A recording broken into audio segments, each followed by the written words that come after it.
May gabi mga kol, so natay duwag basketball uma. So bani ko nyo prepare sa mga gamit karon.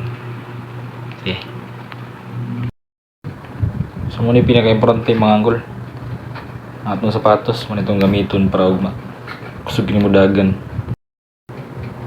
Kedua, kaning medyas ni Michael Jordan. Patunti bugin na pares itong sapatos. Silanduha dat, tapad na silanduha dat. Tulo, may itong shorts. Ano yung katulo? Huwag na gamito naman. Red Labber ta, kasyuhuko man ta. Syuhukoy. Kaupat mga kol ka na itong jersey. May itong gamitin jersey para huwag ma. Binas na saan. Chikay. Ayan na siya. Siyempre, hindi na makomplito kung wala niya itong varsity bag. Para astig sa tanawan mo. Mura sa varsity kung mga iba. Diba mga kol? So shout out Lorday Kukoy, Lordy Kicks. Diyan inigigikan ako mga bags o mga sapatos. Shout out Lordy Kukoy.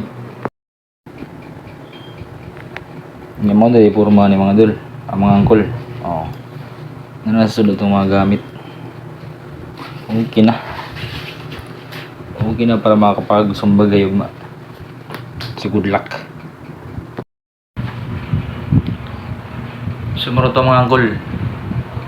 Good night and God bless. Bless and love.